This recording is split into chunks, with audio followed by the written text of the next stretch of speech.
Hey there, Miss Kim the Stylist here, your favorite hair loss specialist. I wanted to get on here and talk to you today about the few misconceptions that I hear all the time when it comes to alopecia. Most people believe that alopecia means that the hair will never grow back. And I want you to know that alopecia is nothing but a medical term for hair loss. That's it. It does not automatically mean that the hair loss is permanent. It does not matter whether it's androgenetic alopecia, postpartum shedding, traction alopecia, alopecia areata, the list goes on. The name alone does not determine the outcome. What does matter is what caused the hair loss and whether the follicle is still healthy and if scarring is present or not. The next misconception is that all alopecias are the same. They're not. Some forms of alopecia are scarring, which means that inflammation has damaged the follicle, and others are non-scarring, which means the follicle is still alive and active, and regrowth is possible. This is why early assessment matters. Two people can have the same diagnosis and two totally different outcomes.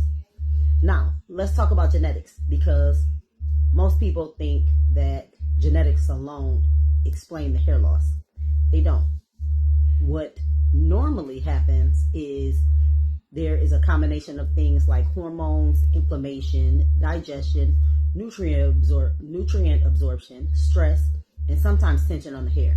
So yes, genetics matter, but usually they're a part of a bigger picture. Another misconception that I hear a lot is that if you're healthy, alopecia should not happen. You can eat well, you can exercise, you can do all the right things and still experience hair loss. Hair is not essential to survival, and so the body knows it can live without hair. But when the body is under stress, hair growth is one of the it's one of the first things that slows down. That does not mean that the body is broken. It means that the body is responding to something. And this is how people get frustrated. And so they begin to use different topical solutions. So that leads me to my last misconception, is that topicals alone will fix alopecia. The scalp matters, yes, but the scalp is not isolated. So if the internal environment is inflamed, nutrient deficient, hormonally imbalanced, the follicle cannot sustain growth no matter what you apply on the surface. That is why so many people feel like they're doing everything right and they're still experiencing shedding or loss. Yes, hair loss can feel overwhelming when you're given a diagnosis without any context. However, when you understand the type of alopecia, whether it's scarring or non-scarring, and what the body is responding to, that's when it starts to make more sense. If you want to learn more, go ahead and join me this Sunday for my live hair loss webinar. It is from 3 to 4 p.m.